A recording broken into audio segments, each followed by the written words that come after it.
Hari ini kita bicara mengenai ibadah, ya. Ibadah is worship Him, it's all about Him.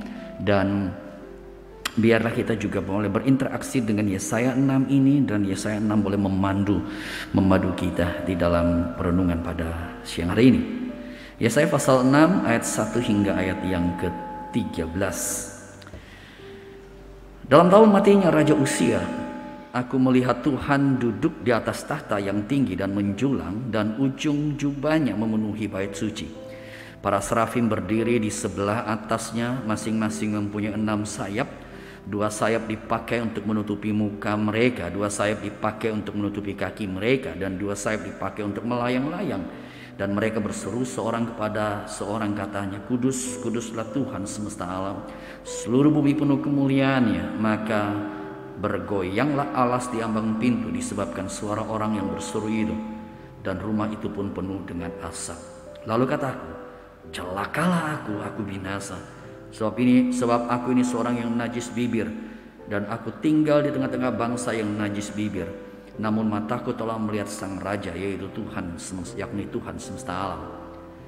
Tapi seorang daripada serafim itu terbang mendapatkan aku. Di tangannya ada bara yang diambilnya dengan sepit dari atas mezbah, yang menyentuhkannya kepada mulutku serta berkata, lihat, ini telah menyentuh bibirmu, maka kesalahanmu telah dihapus dan dosamu telah diampuni.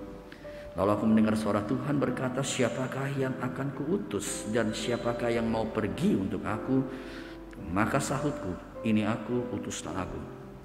Kemudian firman-Nya, pergilah dan katakanlah kepada bangsa ini, dengarlah sungguh-sungguh tapi mengerti jangan, lihatlah sungguh-sungguh tetapi menanggap jangan, buatlah hati bangsa ini keras, dan buatlah telinganya berat mendengar, dan buatlah matanya melekat tertutup, supaya jangan mereka melihat dengan matanya, dan mendengar dengan telinganya, dan mengerti dengan hatinya, lalu berbalik dan menjadi sembuh. Kemudian aku bertanya, sampai berapa lama ya Tuhan? Lalu jawabnya, sampai kota-kota telah lengang, sunyi sepi, tidak ada lagi yang mendiami, dan di rumah-rumah tidak ada lagi manusia, dan tanah menjadi sunyi dan sepi. Tuhan akan menyingkirkan manusia jauh-jauh sehingga hampir seluruh negeri menjadi kosong. Dan jika di situ masih tinggal 1/10 dari mereka, mereka harus sekali lagi ditimpa kebinasaan. Namun keadaannya akan seperti pohon beringin dan pohon jawi-jawi yang tunggulnya tinggal berdiri pada waktu ditebang. Dan dari tunggul itulah akan keluar tunas yang kudus. Saudara-saudara, Yesaya pasal 6 adalah satu teks Alkitab, ya, yang kerap kali dipakai oleh gereja-gereja, ya, beragam denominasi menyoroti melihat Yesaya pasal 6 ini adalah sebagai salah satu bagian yang berbicara mengenai worship, bicara mengenai ibadah. Nah, saudara, ketika bicara mengenai ibadah, maka salah satu pertanyaan yang kemudian kita perlu pikirkan adalah, ketika bicara mengenai ibadah itu, sebenarnya ibadah itu apa sih sebenarnya? Ya, ibadah itu apa sih sebenarnya? Nah, saudara, ketika berbicara mengenai ibadah itu apa, saudara, maka kerap kali kita terpaku dalam ibadah dalam konteks kita berbicara mengenai liturgi. Jadi seperti ibadah kita hari ini ada beragam liturgi, ya. Ada bagian awal hingga pertengahan sampai saat ini, dan nanti akan ada persembahan dan seterusnya sampai pada akhirnya. Nah, saudara, tetapi saya percaya satu hal, ketika bicara mengenai ibadah, maka sebenarnya betul liturgi itu penting. Betul dari Yesaya 6 ini kita bisa menarik satu konsep, kita bisa belajar mengenai liturgi. Tetapi lebih daripada itu, ibadah sebenarnya bukan bicara mengenai liturgi, tapi ibadah bicara mengenai esensi daripada ibadah. Sebelumnya saya boleh minta tolong, apakah TV di sini bisa? Nggak bisa ya? Oke. Ya, jadi saudara, ketika berbicara mengenai ibadah, maka sebenarnya ini bukan sekedar bicara mengenai liturgi, ya, tetapi ini bicara mengenai esensi daripada ibadah. Saudara, liturgi itu boleh saya ibaratkan seperti sebuah packaging, ya. Saudara, packaging baik, packaging perlu, ya, tetapi packaging ini kan akan berkaitan selera, begitulah jadinya. Tetapi yang paling penting kita tahu bahwa sebenarnya bukan packagingnya yang penting, tapi esensinya, barang yang ada di dalamnya, itu yang menjadi penting. Nah saudara, sehingga ketika bicara mengenai ibadah, boleh saya katakan adalah cukup banyak kita terlalu mempeributkan berkaitan dengan liturgi. Liturgi beginilah, liturgi beginilah, liturgi begitulah. Dan kerap kali liturgi itu juga dipengaruhi oleh zaman, ya. Kita tidak bisa memperdebatkan sebenarnya yang mana liturgi yang memang liturgi sorgawi, kira-kira begitu, ya. Ya, kalau mau tahu liturgi sorgawi, kita sampai sorga dulu dah baru ketahuan, ya. Karena belum ada orang yang ke sorga balik. Ya ada yang ngomong dia ke sorga balik, tapi kalau ada yang ngomong gitu nggak usah percayalah, begitu jadinya. Iya. Karena saudara bicara mengenai liturgi sorgawi seperti apa? Saudara, saya percaya liturgi sorgawi bukanlah satu liturgi yang sebenarnya bicara mengenai packaging, tapi esensi daripada ibadah itu lebih bicara mengenai kita berjumpa dengan Allah, kita muka dengan Allah. Saudara, dan itulah yang akan terjadi bukan ketika kita di surga nanti. Apa bedanya di surga dengan di sini? Bedanya adalah ketika kita di surga, maka kita akan directly, kita akan secara langsung berjumpa dengan Allah, melihat Allah. Saudara tahu dalam perjanjian lama kita berbicara mengenai manusia itu gak bisa melihat Allah. Ketika Musa mau melihat Allah, maka Allah berkata gak bisa gitu loh. Oke lah, saya kasih izin kamu hanya melihat bagian belakang loh. Dan saudara perhatikan, setelah Musa melihat Allah, dia turun berjumpa dengan Israel, orang-orang Israel. Apa yang terjadi? Mereka berkata, waduh, wajahmu terlalu silau banget begitu loh. Terlalu kemuliaan Allah melingkupi dirimu. Udah jangan dekat-dekat kami, sudah. Jadi saudara perhatikan, ini baru melihat belakang doang, ya, belum muka dengan muka. Nah saudara, esensi ibadah adalah bicara mengenai muka dengan muka, dan itu yang dialami oleh Yesaya. Dan sebenarnya itu yang kemudian harus terjadi di dalam setiap ibadah. Kita berjumpa dengan Allah indirectly. Kita tidak lihat secara fisikal. Kita tidak lihat secara fisikal muka dengan Allah seperti itu. Tetapi bicara mengenai ibadah, maka kita berjumpa dengan diri Allah di dalam konteks pribadi Allah tersebut. Kita berjumpa dengan diri Allah di dalam konteks kita bicara dengan kita berjumpa dengan atribut-atribut Allah. Kita memang tidak berjumpa secara fisikal. Kita belum berjumpa secara fisikal. Tetapi pengalaman-pengalaman berjumpa dengan sifat-sifat Allah, atribut-atribut Allah, itulah yang menjadi bagian yang penting. Nah saudara, atribut yang pertama yang kalau kita lihat dalam Yesaya pasal 6 ini adalah, saudara bisa melihat di dalam yaitu bicara mengenai kekudusan, ya, bicara mengenai kekudusan. Saudara, bagian ini saya sudah explore cukup banyak di dalam kebaktian yang pertama, dan saya akan skip, saya akan masuk pada poin yang kedua. Bagi saudara yang hanya baru ikut kebaktian kedua ini, saudara kalau boleh pulang, saudara lihat kembali di YouTube barangkali begitu khotbah yang pertama, karena saya banyak menekan hal ini, ya, dan saya akan fokus kepada bagian yang kedua yang saya belum sampaikan di dalam khotbah yang pertama tadi. Sehingga yang khotbah pertama akan saya harapkan bisa ikut kebaktian hari ini, yang kedua atau saudara juga bisa ikut dari YouTube, ya. Jangan saudara berkata, waduh Pak Tommy, ini hari ini kita kebaktian ini kenapa mesti kayak 2 kali begitu jadinya. Saudara jangan bertanya kenapa kebaktian mesti 2 kali. Puji Tuhan kebaktian cuma 2 kali. Mestinya kan kebaktian kita sering-sering, iya kan? Saya tiba-tiba teringat ketika saya masih di kampus dulu, ya, lalu kami ada beberapa mahasiswa itu dipilih, ya, karena kami ada studi banding dengan gereja di Belanda, gereja di daerah Apeldoorn di Belanda, sehingga ada kami, saya lupa, mungkin 5 orang atau 4 orang kami terpilih untuk kemudian ikut studi banding, dan saya waktu itu ikut, ya. Saudara, saya masih ingat kami sebelum pergi kami sudah berencana begini. Kalau ada kebaktian jam 5 pagi, kita ikut kebaktian jam 5 pagi. Jawabannya kenapa? Apa karena kami rajin banget ikut kebaktian, jam 5 pagi udah kebaktian? Jawabannya apaan kira-kira? Hah? Jawabannya adalah supaya selesai kebaktian kita bisa jalan-jalan. Kita udah ke negeri orang begitu, ke Belanda, kapan lagi begitu? Kami sudah planning begitu. Tapi ternyata kami ke sana, kami kaget. Jemaat di sana punya culture, punya budaya. Pagi kebaktian, sore kebaktian lagi. Jadi kebaktian mereka 2 kali. Pagi khotbah biasa seperti ini, sorenya itu kebaktian khotbah berkaitan dengan Heidelberg Catechism, karena ini gereja Reform. Saudara, saat itu kami pikir mateng deh, kapan jalan-jalan begitu jadinya. Kan rasanya nggak rohani bener. Kami yang hamba Tuhan datang tinggal di rumah jemaat, selesai kebaktian pertama jalan-jalan, malah jemaat ya kebaktian pertama, kebaktian sore lagi begitu. Ini yang hamba Tuhan yang mana? Iya kan? Akhirnya jujur harus saya katakan, dengan berat hati kami mengikuti seluruh kebaktian itu setiap minggunya. Saya lupa ada berapa minggu, 2 minggu barangkali begitu. Iya. Jujur harus saya katakan dengan berat hati. Tapi puji Tuhan, Tuhan baik. Tuhan tahu kami orang-orang berdosa sehingga Tuhan kasih kesempatan ya. Itu jemaat-jemaat berkata, oke, sekarang hari Sabtu kita ajak kalian jalan-jalan begitu. Jadi saudara, puji Tuhan, saudara ikut 2 kali kebaktian. Iya. Benar ya, puji Tuhan ya. Oke, puji Tuhan. Ya. Nah, saudara, kita balik.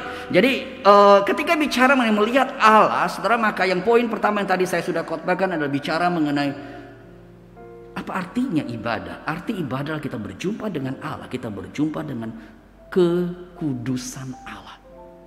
Kita berjumpa dengan kekudusan Allah. Saudara-saudara nanti bisa melihat di dalam khotbah tersebut, dan saya akan masuk dalam poin yang kedua. Dan saudara, bagi saya poin kedua ini poin yang lebih menarik. Nomor 1, poin kekudusan Allah itu sudah menarik, pasti menarik tentu saja. Tapi poin kedua ini menurut saya lebih menarik. Lebih menariknya adalah karena apa? Ketika bicara mengenai ibadah, maka ibadah ini sebenarnya bukan sekedar berjumpa dengan kekudusan Allah. Kita melihat kekudusan Allah, tetapi bicara mengenai ibadah, kalau kita melihat dalam Yesaya pasal yang ke-6, maka kita mendapati ibadah itu kemudian berbicara mengenai kita kemudian berjumpa dengan yang namanya anugerah Allah. Ya, jadi kalau saudara melihat Yesaya 6 ayat yang ke-7, Yesaya 6 ayat yang ke-7, saudara, ia menyentuhkan kepadaku, kepada mulutku serta berkata, lihat, ini telah menyentuh bibirmu, maka kesalahanmu telah dihapus dan dosamu telah diampuni. Ini bicara mengenai anugerah Allah. Saudara, kenapa saya katakan ini lebih menarik? Saudara, karena kalau kita hanya bicara mengenai kekudusan Allah, kita bicara mengenai kesempurnaan moral atau kesempurnaan diri Allah, itu menjadi bagian yang saya bicarakan. Maka saudara, harus saya katakan ini adalah areal di mana seluruh agama ketika bicara mengenai Allah, meskipun mungkin mereka punya konsep yang berbeda di sana sini, tetapi seluruh agama ketika bicara mengenai Allah, maka Allah itu adalah pribadi yang sempurna. Allah itu adalah pribadi yang maha besar, maha kuasa, maha agung. Saudara, sehingga semua agama bicara mengenai areal yang pertama, meskipun memang mungkin dengan dimensi yang berbeda atau istilah yang berbeda, tapi terminologi kekudusan, terminologi kemuliaan, terminologi kebesaran, inilah terminologi yang secara general dalam agama. Dan bahkan malaikat-malaikat Allah, tadi saya sudah bahas, malaikat Allah, para serafim itu menyadari Allah adalah Allah yang kudus, kudus, kudus. Seluruh bumi penuh dengan kemuliaannya. Tetapi sampai kepada bagian kedua ini, ketika berjumpa dengan Allah, artinya berjumpa dengan anugerah Tuhan, harus saya katakan malaikat tidak mengerti secara praktikal. Saya ulangi statement ini. Malaikat tidak mengerti. Malaikat ngerti, bisa ngerti mungkin secara teoritis, tapi malaikat tidak mengalami. Karena malaikat-malaikat ini adalah malaikat yang tidak jatuh dalam dosa. Kalau malaikat yang jatuh dalam dosa, nggak ada anugerah lagi, langsung jadi setan.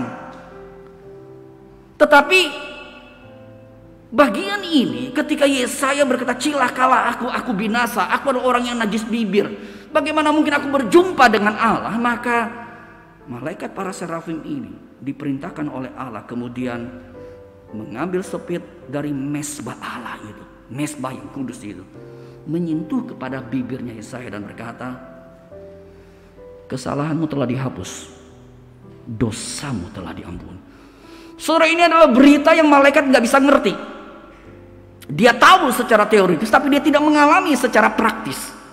Dan ini adalah berita yang tidak bisa kita jumpai di dalam agama-agama yang lain.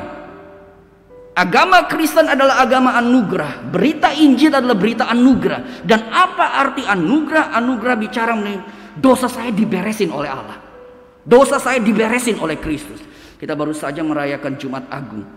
Kenapa ini menjadi satu kalender gerejawi ya, yang sangat penting? Kenapa Jumat Agung menjadi begitu penting? Bukan Christmas yang paling penting, bukan Natal yang paling penting, tapi Jumat Agung dan Paskah menjadi paling penting. Karena itulah core daripada Christianity. Itulah inti daripada kekristenan. Inti kekristenan adalah bicara mengenai anugerah tersebut.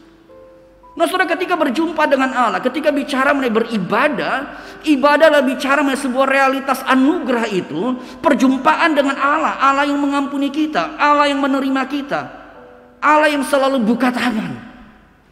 Saudara, kalau kita perhatikan dalam beberapa kisah Alkitab, ada beberapa kisah yang sangat menurut saya sangat powerful menjelaskan realitas anugerah Tuhan. Kisah yang pertama adalah dalam kisah Lukas 15. Kisah mengenai anak yang hilang, anak bungsu tersebut.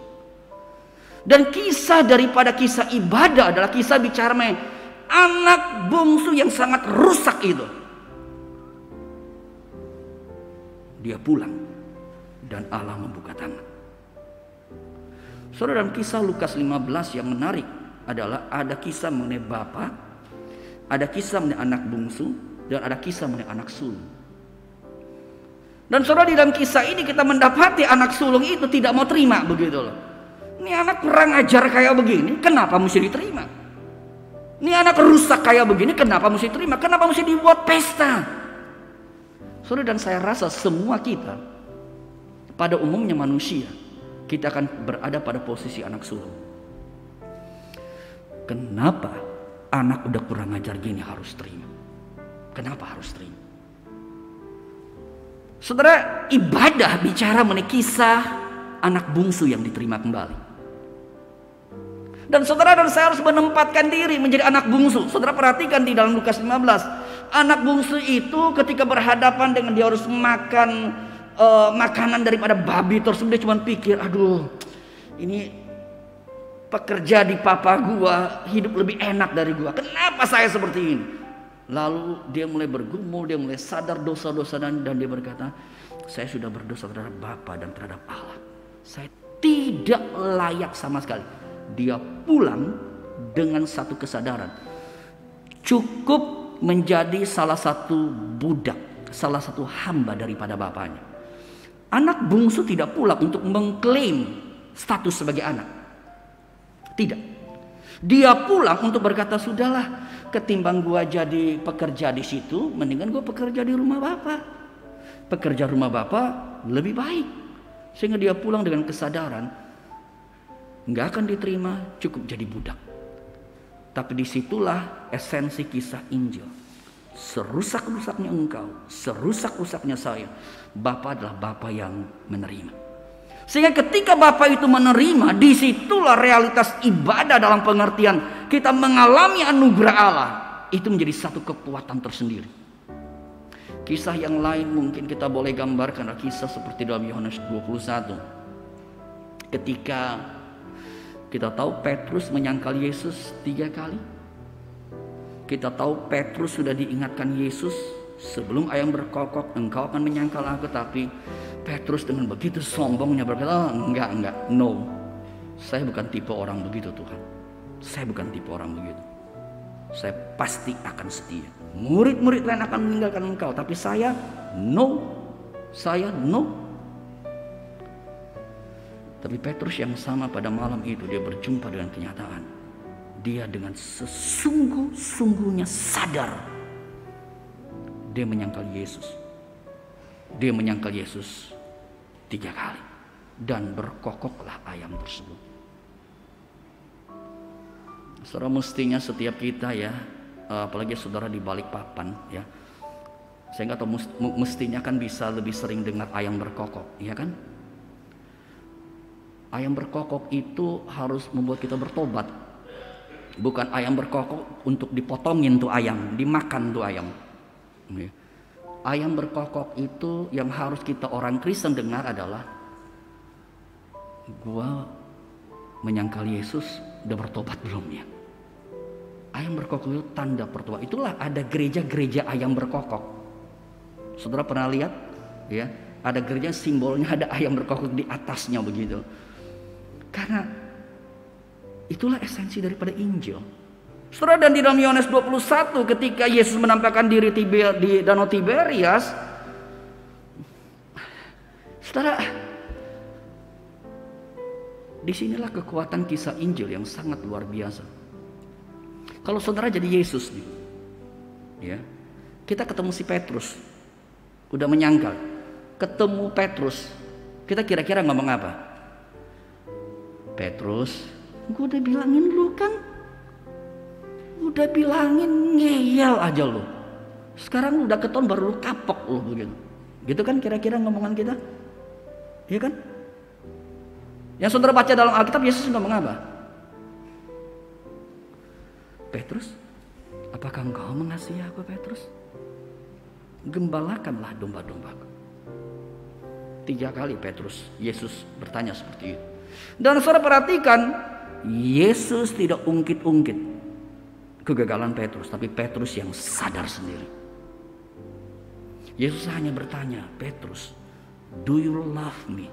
Do you love me? Apakah engkau mengasihi aku? Saudara, inilah berita Injil. Inilah esensi ibadah. Esensi ibadah adalah berbicara mengenai sebuah anugerah Allah. Esensi ibadah adalah bicara mengenai kita yang berdosa, kita yang tidak layak, kita yang kerap kali menyangkal Yesus. Tapi Tuhan menerima kita. Saudara, mungkin ada di antara saudara berkata, tapi Pak, saya tuh nggak kayak anak bungsu begitu loh.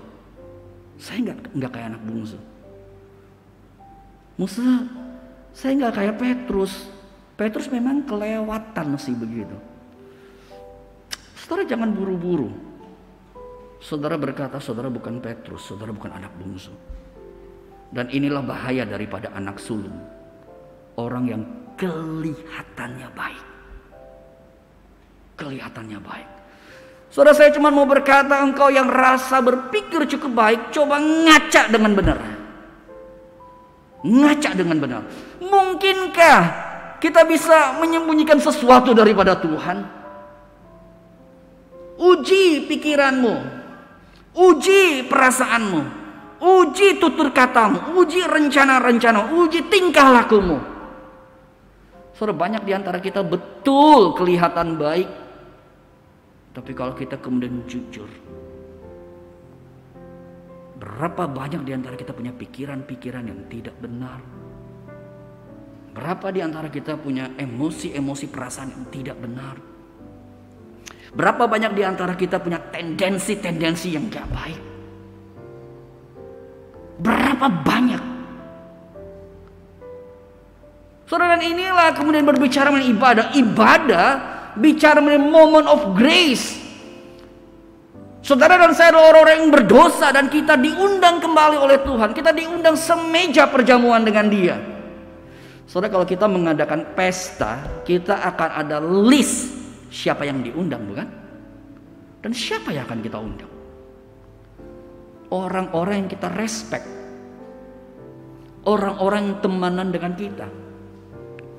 Orang-orang yang menjadi kelompokku. Tapi dalam pesta Kristus, siapa yang Yesus undang? Orang-orang yang terbuang. Orang-orang yang berdosa. Orang-orang yang tidak layak. Dan siapa itu? Kita. Apakah ada di antara kita di ruangan ini yang berkata, saya paling layak? Saudara, saya pribadi ya, ada beberapa kali ada di salah satu GKY ya. Biasanya WL pimpin, kan kami mau naik khotbah, dia kasih introduce lah. Kayak tadi ada WL berkata, Pendeta Tommy, gembala daripada GKY Kelapa Gading. Ada satu introduce yang di dalam pelayanan saya yang saya paling kagak suka, begitulah jadinya. Ya. Saya tahu WL ini baik. Saya pernah ngomong ke dia, Pak, please dah, kalau gua naik khotbah lu jangan ngomongin gua nggak suka, benar dah lu ngomong begini. Saya tahu sih kamu punya hati yang baik. Kalimat apa yang selalu dia katakan? Dia katakan, kita bersyukur Pendeta Tommy melayani kita. Pendeta Tommy Elim adalah hamba yang setia, hamba yang saya bilang, Aduh Pak, jangan buru-buru bilang gue setia dulu dah, begitu dah. Ini jalan masih panjang nih. Saya juga gak setia-setia amat. Ya. Cuman kelihatannya setia. Tapi saudara, itulah sebabnya tadi ketika menaikkan pujian aku mengasihi Yesus sebelum saya berkhotbah, saya sebenarnya, aduh Tuhan, benar gak sih gue mengasihi Yesus? Apa artinya mengasihi Yesus? Itu 100% semuanya. Ketika ada hati yang mungkin ingin sesuatu, ketika ada hati yang mungkin ke arah sesuatu, Tuhan sama sekali gak suka. Soalnya itulah sebabnya saya kalau dibilang hamba yang setia, aduh, Tuhan yang penting Tuhan ngelihat, ya, Tuhan ngelihat benar kagak. Dan cukup banyak kita main gereja-gerejaan, cukup banyak pendeta hamba Tuhan juga khotbahnya oke, tapi kita main gereja-gerejaan. Kita bisa khotbah oke, kita bisa seperti hamba Tuhan, tapi turun dari mimbar, kita sikut sana sini, kita pengaruhi sana sini, macam-macam hati manusia, macam-macam. Ada para majelis yang juga kelihatannya oke, di gereja kita bisa melayani mimbar seperti ini dengan baik. Saudara, poinnya adalah kita menyadari kita sangat berdosa, dan kemudian ibadah, berjumpa Allah. Tuhan berkata, aku tahu engkau berdosa, tapi aku mau terima engkau. Aku tahu engkau berdosa, tapi aku mengasihi engkau. Aku mengasihi engkau. Mari pulang kembali. Mari pulang kembali. Saudara, apakah dengan spirit seperti itu, dengan hati seperti itu kita datang beribadah?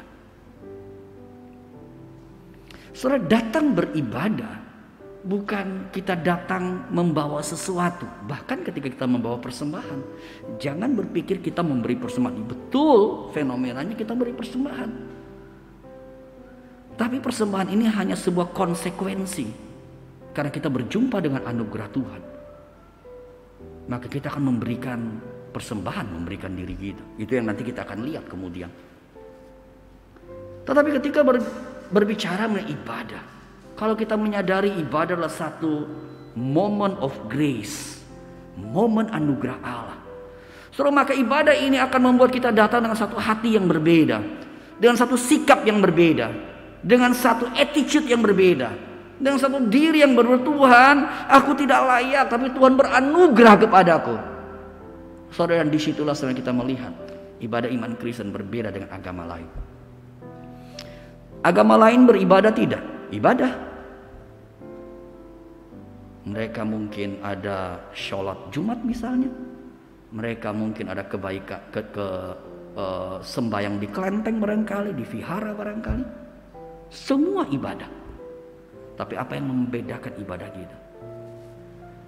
Ibadah kita adalah sebuah ibadah dengan satu kesadaran. Kita datang berjumpa dengan Allah yang terima saya seutuhnya. Seutuhnya. Allah yang terima saya dengan total. Saudara, dalam pengalaman pelayanan saya ya, ketika berjumpa dengan konflik di tengah-tengah keluarga, ketika menghandle konflik keluarga, saya itu cuma kemudian berpikir, ya ada keluarga yang aduh Pak, pokoknya ini udah nggak bisa, suami gue ini, istri saya nggak bisa, orang tua anak salahin orang tua ini, papa saya ini kelewatan benar. Nih, sang papa berkata, nih anak benar kelewatan benar. Saudara, itu benar-benar saya alami.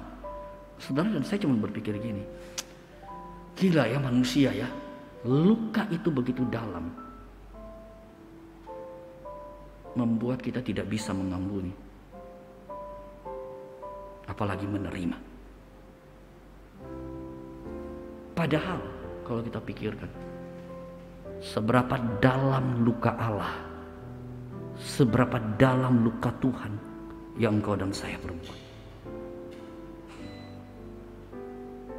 Saya tahu ada istri yang sangat dikecewakan berat. Saya tahu ada suami yang merasa unfair, semua tuntut saya. Saya tahu ada anak-anak berkata, papa mamaku hanya cari duit dan saya tidak pernah mendapatkan kasih sayang.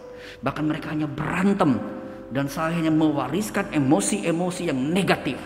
Saya benci dengan bapak saya. Ada satu teman sekolah saya dulu kemarin ketika bicara Allah Bapa yang sayang anak-anak, dia berkata, saya tuh kalau baca Alkitab dengar Allah Bapa sayang anak, saya nggak bisa terima karena Bapa gua jahatnya minta ampun.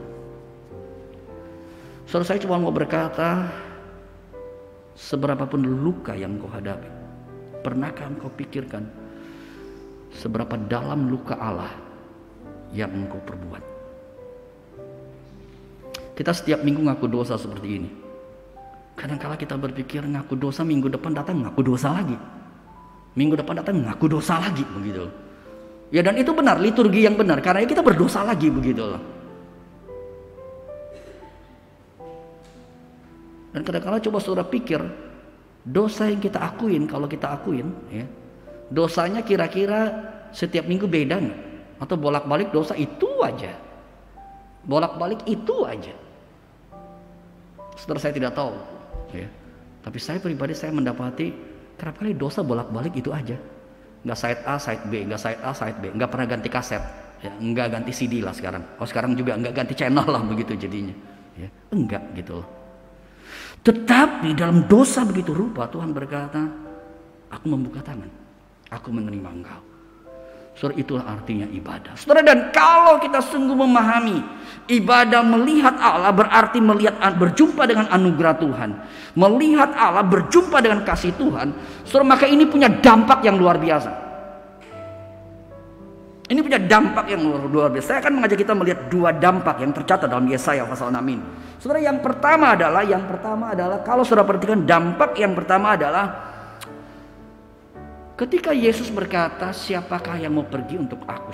Ketika Tuhan berkata, siapa yang mau pergi untuk aku? Siapa yang mau kuutus? Tuhan cuman bertanya. Yesaya ketika menyadari anugerah Tuhan, dia dengar kalimat itu. Dia kemudian berkata, here I am, here am I, send me. Di sini aku Tuhan, utuslah aku. Setelah respon Yesaya pertama ini adalah respon yang berbicara mengenai satu kerelaan hati. Satu kerelaan hati. Tuhan, gak perlu ngomong banyak-banyak Tuhan, saya pergi. Tuhan gak perlu perintah dah, Tuhan tuh cuma nanya. Tuhan cuma nanya. Yesaya berkata, udah aku pergi. Setelah, kenapa Tuhan gak perlu tanya? Kenapa Yesaya yang dengan sendirinya berespons, ini aku Tuhan, utuslah aku? Jawabannya, karena Yesaya mengerti anugerah Allah. Yesaya mengerti anugerah Allah. Kalau saudara dan saya sungguh mengerti anugerah Allah dengan benar, itu akan powerful sekali, membuat hidup kita akan dengan sendirinya kita akan meresponi anugerah Tuhan itu. Cukup banyak kadangkala di gereja mau pelayanan, ya saya nggak tahu di Balikpapan, tapi saya rasa sama gitu ya. Kita boksu-boksu harus ngerayu lah, harus ngegombal lah begitu. Saudara, saya tahu kadangkala memang kita sibuk. Tapi saudara harus jujur mengintrospeksi diri. Betulkah karena sibuk? Dan kalau kita punya hati menyadari anugerah Tuhan, tidak ada istilah sibuk. Mungkin saudara bisa menolak dalam area organisasi, ya katakan menjadi penjalin majelis pengurus karena saudara khawatir rapat di sana sini karena saudara lagi sangat sibuk sekali. Tapi saudara harus jujur menilai, benarkah sangat sibuk? Tetapi kesibukan itu tidak akan menjadi satu hal yang membuat kita berkata, ini aku Tuhan, utuslah aku. Mungkin secara struktural iya, tetapi kerinduan hati yang untuk kemudian melayani itu menjadi satu bagian yang harusnya muncul dengan sendiri. Saudara, saya itu ketika dibesarkan, ya, papa saya tuh meninggal saya umur sekitar 2-3 tahun. Jadi saya sama sekali tidak punya gambaran mengenai papa. Saya ketika gede, saya cuma dikasihin foto, dibilang ini loh papa. Saya lihat, oh ya mirip juga kayak saya sih begitu. Ya. Oh ya oke, ini papa lah begitu jadinya. Tapi saya nggak punya figur papa. Tapi sebaliknya, saya punya figur mama yang saya pribadi merasa sangat bersyukur banget. Ya. Mama saya tidak menikah ketika saya dan koko saya kami masih kecil. Dia berjuang, dia bekerja, membesarkan kedua anaknya, dan saya mata kepala sendiri. Saya ngelihat mama saya berjuang habis-habisan. Mama saya dulu buat kue, toko kue begitu, dagang, dan saya masih ingat. Karena saya waktu tidur malam bersama dengan mama satu ranjang, saya masih kecil, saya lupa saya umur berapa, mungkin 5-6 tahun begitu. Saya masih ingat tuh, masih gelap banget. Lalu burung hantu tuh masih ngomong, masih burung hantu apa? Bukan berkicau ya. Ya pokoknya begitulah ya. Saudara ngerti yang penting. Burung hantunya ya kayak begitu tuh, maksudnya entah ngomong anggap begitu. Saya masih ingat tuh, mama saya udah bangun, masih gelap banget tuh, burung hantu masih ngomong seperti itu. Saya di tengah-tengah kegelapan yang agak takut di situ tuh, mama udah bangun. Saudara, dan pengalaman itu membuat saya tahu mama saya mengasihi luar biasa saya dan koko saya tentu saja. Dan saudara, apa dampaknya? Apa dampaknya? Di dalam hidup saya, kalau mama saya ngomong satu kalimat, saya pasti tidak akan menolak. No complain. Nggak ada sama sekali. Bahkan saya masih ingat ketika saya kemudian berkata kepada, dulu masih pacar saya, sekarang istri saya ya. Saya berkata saya mau pacaran dengan dia. Sebelum pacaran saya cuma berkata saya hamba Tuhan, jadi saya mau pacaran serius, nggak mau main-main ya. Kita harus kumpulin benar, tapi saya minta 2 hal. Syarat saya pertama adalah kamu harus cinta Tuhan.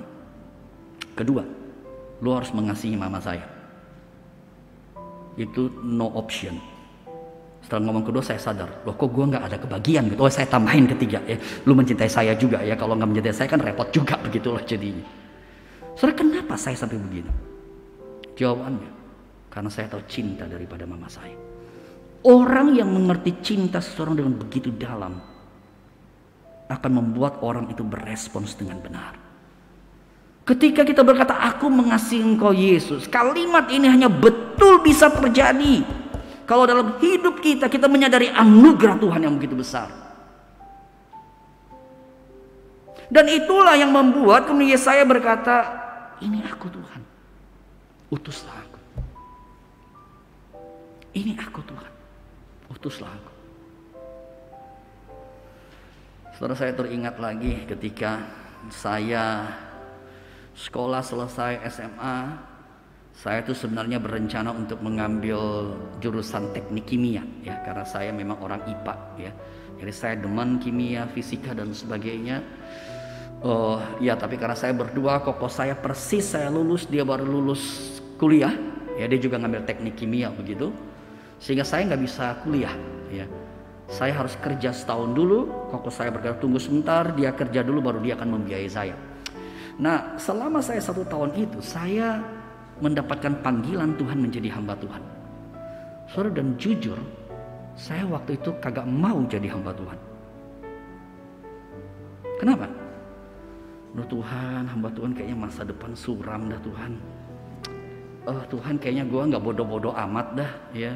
Saya rasa saya cukup pintar. Saya rasa sih, belum tentu pintar sih, cuman saya rasa aja begitu loh. Saya rasa saya cukup pintar, kayaknya gue kalau sekolah ya kayaknya saya cukup confident, saya akan sukses lah Tuhan. Saya akan sukses lah Tuhan. Lalu apa yang membuat saya melangkah jadi hamba Tuhan saat itu? Dalam pergumulan saya ada banyak hal yang terjadi, tapi ada satu poin yang sangat krusial. Tiba-tiba ada suara dalam hati saya percaya itu adalah suara Roh Kudus yang kemudian bertanya gini, Tommy, coba lu timbang baik-baik, ambil sebuah timbangan baik-baik. Ini adalah masa mudamu, masa depanmu, yang engkau pikir lu cukup pintar, yang lu pikir lu bisa cukup sukses, yang lu pikir lu bisa cukup hebat, yang lu cukup confident, dan seterusnya dan seterusnya. Ini masa mudamu. Oke? Sekarang ini adalah kasih yang aku berikan kepada engkau. Coba lu timbang baik-baik. Apakah lu merasa masa mudamu yang lu berikan itu terlalu berat dibandingkan kasih Tuhan?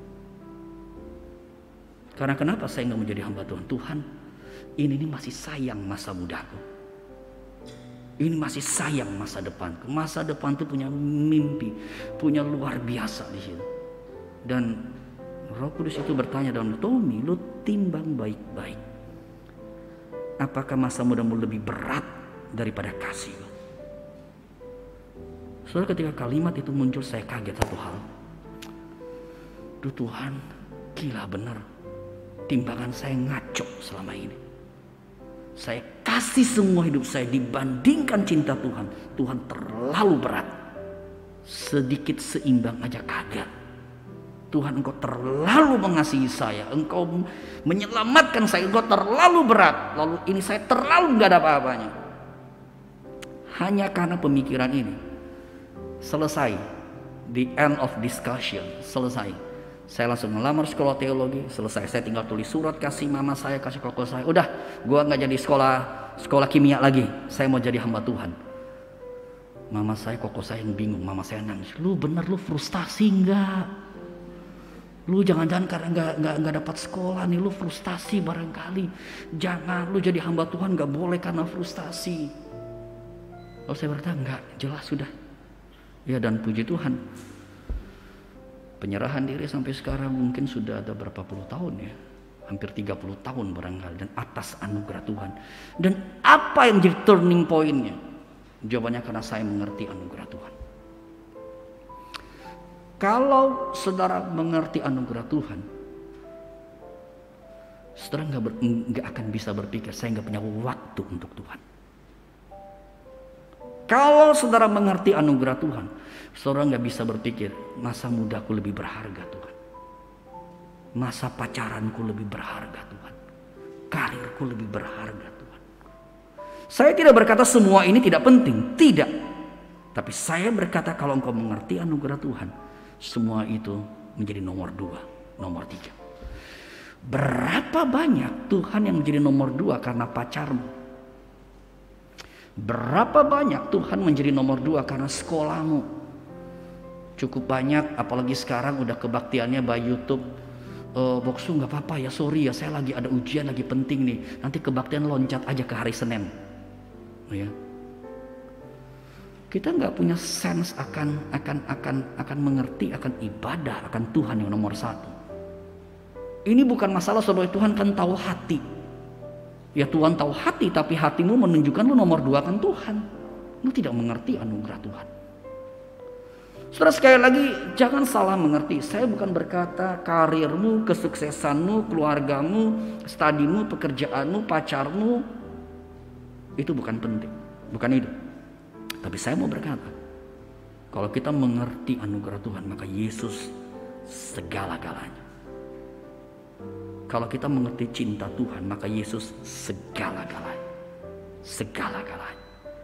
Saudara, inilah yang terjadi. Ibadah menjadi satu ibadah, kita berjumpa dengan anugerah Allah. Dan ibadah menjadi satu ibadah membuat kita akan bertuhan. Ini aku, utuslah aku. Tuhan, saya mau Tuhan pakai. Saya mau Tuhan pakai. Saudara, mari kembali ingat akan cinta Tuhan. Kembali ingat akan kasih mula-mula. Momen ibadah harus jadi momen perjumpaan dengan kasih yang mula-mula tersebut. Dan saudara, momen ini kita bisa berjumpa dengan beragam hal. Bukan hanya melalui khotbah, puji-pujian seperti tadi saya katakan. Jujur ketika tadi sebelum naik khotbah, menaikkan pujian, aku mengasihi Engkau Yesus. Sambil waktu berdoa, Tuhan lihat hati saya. Tuhan lihat diri saya. Saya cuma ingin belajar terus mengasihi Engkau. Saya cuma ingin belajar mencintai Engkau Tuhan. Dan saya cuma berkata, Tuhan, di sini saya. Di sini saya. Saudara, saya berharap setiap saudara mengerti arti ibadah seperti ini. Arti ibadah bicara mengenai anugerah Allah. Ini bicara mengenai kita akan rela. Hal yang kedua, yang terakhir, ketika bicara mengenai arti ibadah, kita memahami anugerah Allah, maka kita akan berjumpa dengan poin selanjutnya, yaitu anugerah Allah ini membuat bukan saja kita rela, tapi membuat kita bisa persistence, kita bisa tetap melayani dalam kondisi apapun.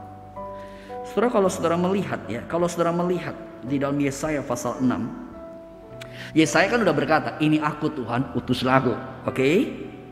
Kemudian setelah Yesaya menjawab seperti itu, Tuhan berfirman, pergilah, katakanlah kepada bangsa ini, dengar sungguh-sungguh, mengerti jangan. Lihatlah sungguh-sungguh, menanggapi jangan. Buatlah hati bangsa ini keras, buatlah telinganya berat mendengar, buatlah matanya melekat tertutup, supaya jangan mereka melihat dengan matanya, dan mendengar dengan telinganya, dan mengerti dengan hatinya, lalu berbalik menjadi sembuh. Saudara bayangkan, atau saudara dipanggil menjadi hamba Tuhan. Tommy, pergilah ke tempat ini, buat orang-orang ini gak percaya, buat orang-orang ini gak bertobat, buat orang-orang ini keras hati, buat orang-orang ini ngeyel terus, buat orang-orang ini bersungut-sungut terus, buat orang-orang ini maki-maki lu terus, buat orang ini tidak menerima lu. Kira-kira kalau kita jadi Yesaya, apa yang akan kita katakan?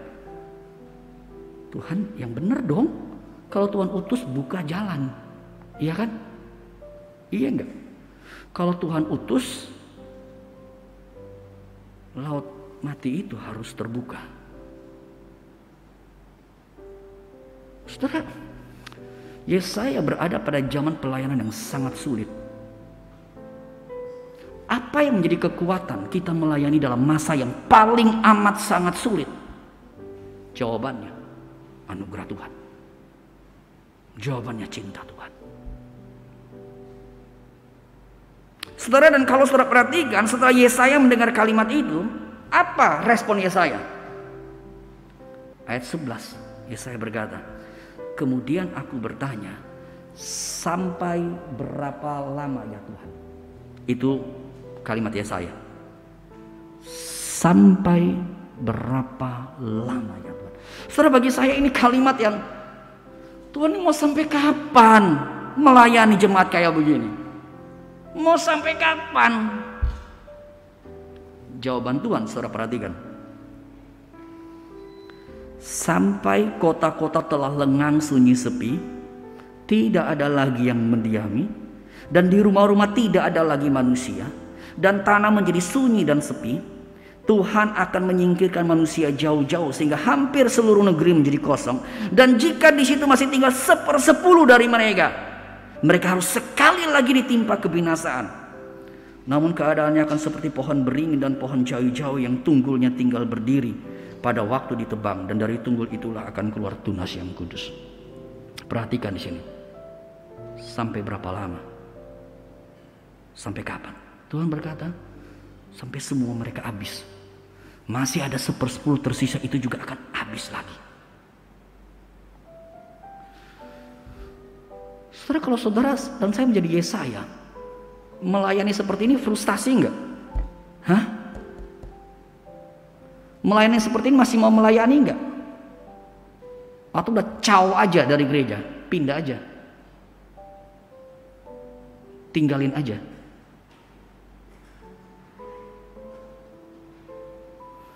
Saudara, saya rasa kalau saya jadi Yesaya, cukup banyak kita ya dengan gampang, Tuhan, ini pelayanan apa-apaan? Ini pelayanan apa-apaan? Saudara, saya berharap gereja di sini tidak seperti apa yang Yesaya alami. Ya, pasti tidak. Ya, tetapi saya percaya di gereja kita akan berjumpa dengan pengalaman-pengalaman seperti ini. Engkau merasa pahit di dalam pelayanan? Engkau merasa kecewa dengan orang-orang yang kau layani, bahkan mungkin dengan hamba Tuhan.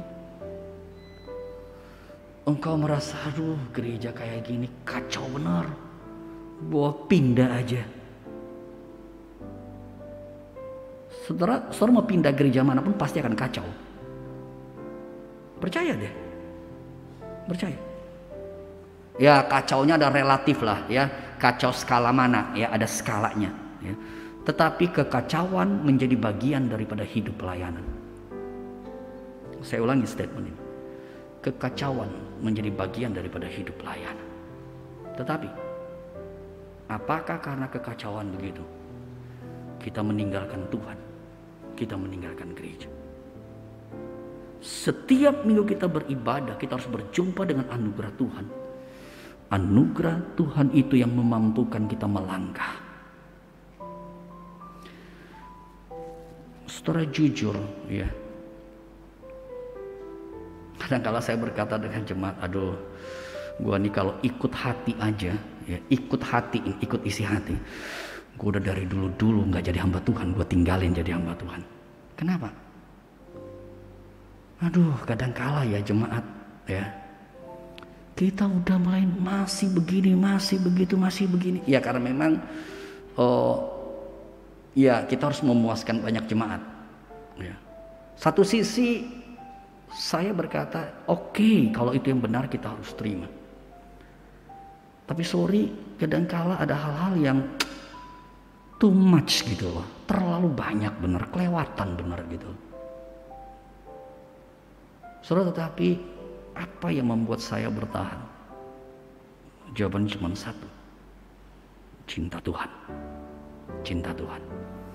Itulah sebabnya saya berkata pada rekan-rekan hamba Tuhan, saya cuma berkata, kadang-kadang mereka ada sharing, oh begini begitu, saya bilang, ya sudahlah, kita aja belum pernah diludahin kan? Ya kalau belum pernah diludahin, puji Tuhan, Yesus aja udah diludahin kok. Ya disalah mengerti sedikit-sedikit, Yesus juga disalah mengerti. Kalau ada yang udah diludahin, puji Tuhan, lu belum pernah disalibkan kan? Ya sudah, bersyukurlah, Yesus aja udah disalibkan, Yesus aja udah dicaci maki, Yesus aja udah didera, Yesus aja udah diludahin. So what? Kalau kita mengalami kesulitan, lalu kenapa emangnya? Saudara, dan apa yang menjadi kekuatan? Jawabannya cuma satu, anugerah Tuhan. Anugerah Tuhan. Kalau kita mengalami cinta Tuhan, dan itu yang harus kita alami dalam ibadah, berjumpa dengan anugerah Tuhan, saudara, akan membuat hidup kita akan begitu berbeda. Bukan hanya di gereja, tapi di rumahmu, dalam pekerjaanmu. Spirit ibadah itu akan kita bawa di rumah. Spirit ibadah itu akan kita bawa tempat pekerjaan kita. Spirit ibadah itu akan kita bawa ke studi kita. Ini yang harus terjadi. Saudara, ibadah tidak hanya berhenti di sini. Sebentar lagi kita akan selesai. Tapi ibadah akan terus berlanjut ketika engkau pulang. Di rumahmu engkau sedang ibadah. Karena apa? Ibadah bukan liturgi. Ibadah artinya berjumpa dengan Allah, melihat Allah yang kudus, melihat Allah yang penuh anugerah. Dan bukankah kita berjumpa Allah bukan hanya di gereja? Esensi ibadah akan terus berlanjut. Kita akan selesai ibadah sebentar lagi, tapi esensi itu akan berlanjut. Saudara, inilah poin yang kedua yang menurut saya sangat powerful dalam perjalanan hidup kita. Kalau kita sungguh mengerti anugerah Tuhan, membuat hidup kita akan sangat berbeda. Membuat pelayanan kita akan sangat berbeda. Membuat paradigma kita akan sangat berbeda. Ketika masalah seberat apapun dengan suami, istri, dengan keluarga, masalah seberat apapun dalam pekerjaan, terlebih masalah seberat apapun dalam pelayanan, semua kita hanya melihat karena Tuhan, anugerah Tuhan, anugerah Tuhan. Saudara, dan saya ingin mengakhiri khotbah saya ini dengan kerap kali saya berbicara mengenai latihan rohani. Saudara, di dalam latihan rohani tersebut ya, tadi di dalam kebaktian pertama saya fokus kepada latihan rohani yang pertama dan kedua. Saudara, saya sangat berharap saudara boleh dengar khotbah pertama tadi, karena akan berkaitan dengan latihan pertama dan kedua. Latihan rohani yang ketiga berkaitan dengan poin kedua ini adalah, saudara ingat, ibadah itu akan terus kita jalanin. Ibadah itu ada di dalam dan di luar gereja. Saudara pulang, ingat saudara sedang beribadah. Itulah sebabnya Roma 12 ayat 1-2 Paulus berkata, persembahkanlah hidupmu sebagai persembahan yang kudus yang berkenan kepada Allah. Itu adalah apa? Ibadahmu yang sejati. Itu adalah ibadahmu yang sejati. Persembahkanlah tubuhmu. Artinya hidup kita tengah-tengah keluarga, hidup kita dalam pekerjaan, hidup kita di dalam studi, hidup kita dalam gereja. Persembahkanlah tubuhmu sebagai persembahan yang hidup, yang kudus dan yang berkenan di hadapan Allah. Karena itu adalah ibadahmu yang sejati. Suami, istri, anak-anak, orang tua, ingatlah, sebelum engkau berelasi dengan siapapun, ingat engkau sedang beribadah. Apakah Tuhan dapatin ibadah yang benar? Tuhan memberkati setiap kita. Tuhan memimpin hidup saudara dan saya, dan kita semakin mengerti cinta Tuhan dan punya hati ibadah yang benar. Kita berdoa bersama.